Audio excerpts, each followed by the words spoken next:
ओम शांति। आज 1 जून 2022 के साकार मधुर महावाक्य हैं। मीठे बच्चे, सदा ईश्वरीय सेवा में बिजी रहो तो बाप से लव बढ़ता जाएगा, खुशी का पारा चढ़ा रहेगा। प्रश्न है कि नज़र से निहाल होने वाले बच्चों की दिल में कौन सी खुशी रहती है। क्या प्रश्न पूछ रहे हैं बाबा कि नज़र से निहाल होने वाले बच्चों के दिल में कौन सी खुशी रहती है। उत्तर है इसका, उनके दिल में स्वर्ग की बादशाही की खुशी रहती है, क्योंकि बाप की नज़र मिली अर्थात वर्षे के अधिकारी बने। बाप में सब समाया हुआ है। दूसरा प्रश्न है कि बाप बच्चों को रोज़ भिन्न भिन्न ढंग से नई पॉइंट्स क्यों सुनाते हैं। क्या है दूसरा प्रश्न कि बाप बच्चों को रोज़ भिन्न भिन्न ढंग से नई पॉइंट्स क्यों सुनाते हैं। उत्तर है इसका, क्योंकि बच्चों की अनेक जन्मों की दिल पूरी करनी है। बच्चे बाप द्वारा नई नई पॉइंट्स सुनते हैं तो बाप के प्रति लव बढ़ता जाता है। गीत है आज का कि तूने रात गवाई सो की। ओम शांति। बच्चे बैठे हैं नज़र लगाकर, बाप भी देख रहे हैं आत्मा को और इस शरीर को। बच्चे भी देख रहे हैं। देखने में मज़ा आता है, वह सुनने में मज़ा आता है, क्योंकि सुनना तो बहुत हुआ, बहुत ही ज्ञान आदि ढेर का ढेर सुना है। तुम नंबर 1 भगत हो, तुमने ही सबसे जास्ती भक्ति की है। वेद, शास्त्र, ग्रंथ, गीता, गायत्री, जप, तप आदि सब पढ़े किए हैं, बहुत सुनते हैं। बाप समझाते हैं कब से लेकर यह सुने हैं, जब से यह निकले हैं बहुत सुना है। बाकी बाप से नज़र मिलाना सो अभी ही होता है। नज़र से निहाल होते ही हैं, यह एक श्लोक भी है। नज़र से निहाल स्वामी कींदा सतगुरु। नज़र गुरु भी है, स्वामी भी है, सजनियों का नज़र के सामने बैठे हैं। नज़र से ही बाप को जानते हैं कि उससे हमको विश्व का मालिकपना मिलता है। बाप को देखने से दिल खुश हो जाती है, क्योंकि बाप से ही सब कुछ मिलता है। बाप में ही सब कुछ समाया हुआ है। जब बाप मिला नज़र के सामने बैठे हो तो ज़रूर बच्चों को स्वर्ग की बादशाही का नशा भी चढ़ेगा। पहले बाप का नशा, फिर बादशाही का नशा। हम जानते हैं हम अभी बाप के सामने बैठे हैं। देह अभिमान अब निकल रहा है। हम आत्माएं इस शरीर के साथ चक्र लगाते, पाठ बजाते बजाते अब हमारा बाप भी सम्मुख बैठा है। बाप के साथ खुशी होती ही है वर्षे की। बच्चे जब बड़े होते हैं तो बुद्धि में आता है हम बैरिस्टर का, इंजीनियर का, बादशाह का बच्चा हूँ, मैं बादशाही का मालिक हूँ। यहाँ तुम जानते हो बाप से हमको स्वर्ग का वर्षा मिलता है। बाप को देखने से बच्चों को स्थायी खुशी होनी चाहिए। इसको ही रूह रिहान कहा जाता है। जो सुप्रीम बाप है सबका, वह बैठ आत्माओं से बात करते हैं। आत्मा इस शरीर द्वारा सुनती है। ये एक ही बार ऐसा होता है कि बाप को याद करते करते जब वह आते हैं और नज़र मिलाते हैं तो 21 जन्मों के लिए वर्षा दे देते हैं। यह तुम बच्चों को याद रहना चाहिए। बच्चे जो हैं वह भूल जाते हैं, भूलना नहीं चाहिए। बाप की नज़र के सामने होने से ही समझते हैं हम बाबा के साथ बैठे हैं। बाबा को देखने से खुशी का पारा चढ़ता है और बाप नई बैठ नई नई पॉइंट समझाते हैं। बाप से बच्चों का पूरा लव हो जाए। आत्मा अपनी दिल पूरी कर दे, क्योंकि बिछड़ी हुई है।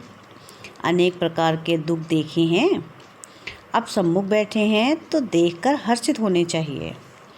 बाप के सम्मुख होने से हर्षित होते हो, वह बाप से दूर होने से भी इतना हर्षित पना रहता है। विवेक कहता है बाहर तो बहुत बातें सुनते हैं तो बुद्धि और तरफ चली जाती है। यह जो मधुवन में बच्चे बैठे हैं, सम्मुख सुनते हैं, बाबा प्यार से कशिश करते हैं। देखो तुम्हारा कितना मीठा, कितना प्यारा बाबा है, तुमको स्वर्ग में जाने के लायक बना रहे हैं। बच्चे स्वर्ग के मालिक थे, अब ड्रामानुसार सब कुछ गंवा दिया है। राज्य गंवाना और पाना यह तो बड़ी बात नहीं, तुम ही इस बात को जानते हो। दुनिया में करोड़ों आत्माएं हैं, परंतु कोटों में कोई मुझे पहचानता है। मैं क्या हूँ और कैसा हूँ, मैं जो हूँ जैसा हूँ, मेरे द्वारा क्या मिलता है, यह समझते हुए भी वंडर है जो माया भुला देती है। ऐसे नहीं कि सम्मुख वालों को माया भुलाती नहीं है, सम्मुख वालों को भी माया भुलाती है। शिव बाबा में भी पूरा लव होना चाहिए। लव कैसे बढ़े, जो बाबा से हम ऊंच वर्षा लेवे। बाप कहेंगे खिदमत यानी सेवा करो। बाप बच्चों की खिदमत करते हैं। बच्चे जानते हैं बाबा दूर देश से आया है। निश्चय बुद्धि बच्चों को कभी डगमग नहीं होना चाहिए, मूंझना नहीं चाहिए, परंतु माया बहुत ज़बरदस्त है। बाबा तो श्रृंगार रहे हैं, मनुष्य को देवता बनाते हैं। यह स्कूल है ही देवता बनाने का। पवित्र दुनिया का मालिक बनने के लिए यह मेहनत है। बाबा सिर्फ कहते हैं मुझे याद करो। मनुष्य जब मरते हैं तो उनको कहते हैं राम को याद करो, परंतु राम को जानते ही नहीं तो याद से कोई फ़ायदा ही नहीं। तुमको तो बाप की पूरी पहचान है। तुम आते ही हो शिव बाबा के पास। वह तो निराकार है, क्रिएटर है। क्रिएट कैसे करेंगे? प्रजापिता ब्रह्मा को भी क्रिएटर कहते हैं। ब्रह्मा द्वारा मनुष्य सृष्टि पैदा होती है, इसलिए प्रजापिता ब्रह्मा कहा जाता है। तुम अब ब्राह्मण बने हो। तुम्हारी आत्मा अब अच्छी रीति जानती है कि हम शिव बाबा के पोत्रे ब्रह्मा के बच्चे बने हैं। तुम बच्चे चाहते हो हमारे विकर्म विनाश हो जाए और हम विजयमाला में नज़दीक पिरो जाएं, तो बाबा को बहुत याद करना पड़े। फिर तुम कर्मयोगी भी हो, घर बार संभालते पवित्र रहना है, कमल फूल समान। यह मिसाल कोई सन्यासियों से नहीं लगता है। वह गृहस्थ व्यवहार में रहते कमल फूल समान पवित्र रह नहीं सकते। ना किसको कह सकते हैं जो जैसा है वह ऐसा ही बनाएगा। सन्यासी यह कह नहीं सकते कि कमल सम पवित्र रहो, वह भी हो नहीं सकता। कहेंगे तुमने तो घर बार छोड़ा है, हम कैसे छोड़ें? तुम ही घर गृहस्थ में रह नहीं सके तो दूसरों को कैसे कह सकते? वह राजयोग की शिक्षा दे न सके। अभी तुम सभी धर्म वालों के राज को समझ गए हो। हर एक धर्म को फिर अपने समय पर आना है। कलयुग से फिर सतयुग होना है। सतयुग के लिए चाहिए आदि सनातन देवी देवता धर्म, और कोई धर्म वाले मनुष्य को देवता बना नहीं सकते। उन्हों को जाना ही मुक्ति में है, सुख है ही स्वर्ग में। जब हम देवी देवता बने तब दूसरे धर्म वाले मुक्ति में जाएं। जब तक हम जीवन मुक्ति धाम स्वर्ग में नहीं गए हैं तब तक कोई मुक्ति में जा नहीं सकते। स्वर्ग और नर्क इकट्ठा रह नहीं सकते। हम जीवन मुक्ति का वर्षा पाएंगे तो जीवन बंद वाले रहने नहीं चाहिए। तुम जानते हो इस समय है संगम। तुम ही कल्प के संगम पर बाबा से मिलते हो, दूसरे कोई मिल ना सके। दूसरे समझते हैं यह तो कलयुग है, हम तो अभी कलयुग में नहीं हैं। बाबा से स्वर्ग के लिए फिर से वर्षा पा रहे हैं। हम जीते जी मरकर बाप के बने हैं। जो एडॉप्ट होते हैं उन्हें दोनों जहानों का मालूम पड़ता है। फलाने के थे, अब फलाने के बने हैं। वह अपने मित्र संबंधी आदि सबको जानते हैं। दोनों तरफ का मालूम रहता है। तुम बच्चे जानते हो इस दुनिया से हमने लंगर उठा लिया है। अभी हम जा रहे हैं, इससे हमारा कोई ताल्लुक़ नहीं है। यह भगवान अपने बच्चों से यानी परमपिता परमात्मा शालिग्राम बच्चों से बात कर रहे हैं। भगवान को आना है परंतु जानते नहीं हैं। बाप को न जानने के कारण मूंझ पड़ते हैं। इतनी सहज बात कोई भी नहीं समझते। याद करते हैं, तुम जानते हो हम आत्मा शरीर लेकर पाठ बजाती हैं। हम परमधाम से आती हैं, वहाँ परमपिता परमात्मा भी रहते हैं। मनुष्य तो न आत्मा को न परमात्मा को जानते हैं। कैसे भगवान आकर मिलेगा, क्या करेगा, कोई भी नहीं जानते हैं। गीता में सारा रॉन्ग लिख दिया है, नाम ही बदल दिया है। बाप पूछते हैं, तुम मुझे जानते हो ना? कृष्ण थोड़ी ही ऐसे कहेंगे, तुम मुझे जानते हो। उनको तो सारी दुनिया जानती है, वह ज्ञान दे ना सके तो ज़रूर समझना चाहिए भगवान रूप बदलता है परंतु कृष्ण नहीं बनता। वह मनुष्य के तन में आता है, कृष्ण के तन में नहीं आते हैं। यह है ब्रह्मा, वह है ही कृष्ण की आत्मा, सिर्फ थोड़ी सी बात में भूले हैं। यह है कृष्ण के 84वें जन्म की आत्मा, जो फिर आदि में कृष्ण बनता है। अंतिम जन्म में कृष्ण पद पाने के लिए पुरुषार्थ कर रहे हैं। यह कितनी गुप्त बातें हैं, जरा सी बात भूल गई है, इसमें बड़ी तिरकमबाजी है। तुम जानते हो हम कृष्ण के घराने के थे, अब शिव बाबा से फिर राज्य भाग्य ले रहे हैं। हमारी बुद्धि में कृष्ण बैठता नहीं है। मनुष्य तो कह देते हैं कृष्ण भगवानुवास, कुछ भी सिद्ध नहीं होता है। गीता में दिखाया है 5 पांडव जाकर बचे, कल्प की आयु लाखों वर्ष दे दी है। इतनी सहज बात भी मनुष्य नहीं जानते हैं। तुम कितने इशारे से समझा सकते हो कि हम ही सूर्यवंशी घराने के थे, अब सूर्यवंशी से शूद्रवंशी में आए हैं, फिर ब्राह्मण से देवता बनते हैं। वर्णों को भी बुद्धि में रखना पड़ता है। उन्होंने वर्णों को भी आधा कर दिया है। चोटी ब्राह्मण और शिव बाबा को भूल गए हैं, बाकी देवता क्षत्रिय वैश्य शूद्र दिखा दिया है। ब्राह्मण तो जरूर चाहिए ना। ब्रह्मा की औलाद कहाँ गई, यह कोई की बुद्धि में नहीं बैठता। तुमको बाप अच्छी रीति समझाते हैं, तुमको बुद्धि में अच्छी रीति धारण करना है। जो नॉलेज बाप की बुद्धि में है वह तुम्हारे में भी रहनी चाहिए। मैं तुम आत्माओं को आप समान बनाता हूँ। जो सृष्टि चक्र की नॉलेज मेरे में है वह तुम्हारी बुद्धि में भी है। बुद्धिवान चाहिए, बाबा के साथ योग भी हो और घड़ी घड़ी विचार सागर मंथन होता है रहे। घड़ी घड़ी विचार सागर मंथन होता रहे।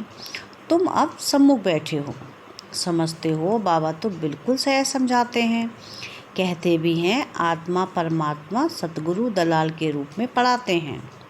दलाल अथवा सौदा कराने वाले।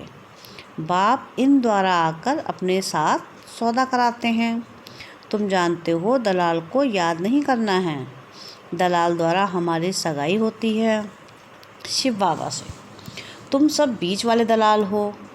कहते हैं परमपिता परमात्मा से तुम्हारा क्या संबंध है। तुम सगाई कराने की युक्ति रचते हो, फिर प्रजापिता का नाम भी देते हो। वर्षा शिव बाबा से मिलता है। स्वर्ग का रचयिता ही वह है। जीवात्माओं की परमात्मा के साथ सगाई होती है। सगाई की थी, वर्षा पाया था, फिर से पाते हैं। तुम जानते हो हमारा कल्प के संगम युग का यही धंधा है और कोई भी आत्माओं की परमपिता परमात्मा से सगाई नहीं कराते हैं। सगाई भी उनसे कराते हैं जो विश्व का मालिक बनाते हैं।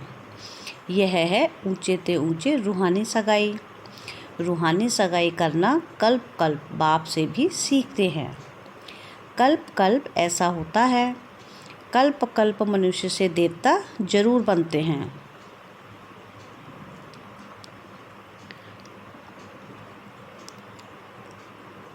देवता फिर से मनुष्य बनते हैं। मनुष्य तो मनुष्य ही है, परंतु क्यों लिखा है मनुष्य से देवता किए?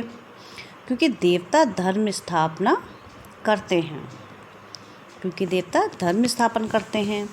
तुम भी जानते हो, इस सगाई से हम मनुष्य से देवता बन रहे हैं। सब कहते हैं क्राइस्ट से 3000 वर्ष पहले भारत हेवन था, परंतु बुद्धि में नहीं आता है। भारत पहले स्वर्ग था। अभी भी कितने मंदिर बनाते हैं, परंतु सबकी उतरती कला है। हमारी है चढ़ती कला। चढ़ती कला में 1 सेकंड लगता है। अच्छा, मीठे मीठे सिके लधे बच्चों प्रति माता पिता बाप दादा का याद प्यार और गुड मॉर्निंग। रूहानी बाप की रूहानी बच्चों को नमस्ते। हम रूहानी बच्चों की रूहानी बाप दादा को याद प्यार गुड मॉर्निंग और नमस्ते। शुक्रिया प्यारे बाबा, शुक्रिया। धारणा के लिए मुख्य सार है। पहली पॉइंट है कि कभी भी किसी बात में मूझ कर निश्चय में ऊपर नीचे नहीं होना है। घर बार संभालते कर्मयोगी होकर रहना है। विजयमाला में नज़दीक आने के लिए पवित्र जरूर बनना है। सेकंड पॉइंट है, बुद्धिमान बनने के लिए ज्ञान का विचार सागर मंथन करना है। सदा खिदमत यानी सेवा में तत्पर रहना है। आप सामान बनाने की सेवा करनी है। वरदान है, बाबा शब्द की स्मृति से हद के मेरेपन को अर्पण करने वाले बेहद के वैरागी भव। कई बच्चे कहते हैं मेरा यह गुण है, मेरी शक्ति है, यह भी गलती है। परमात्मा देन को मेरा मानना यह महापाप है। कई बच्चे साधारण भाषा में बोल देते हैं, मेरे इस गुण को, मेरी बुद्धि को यूज़ नहीं किया जाता, लेकिन मेरी कहना माना मैला होना, यह भी ठगी है।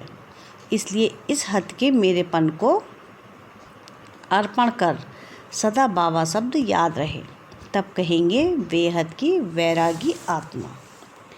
स्लोगन है आज का कि अपनी सेवा को बाप के आगे अर्पण कर दो, तो सेवा का फल और बल प्राप्त होता रहेगा।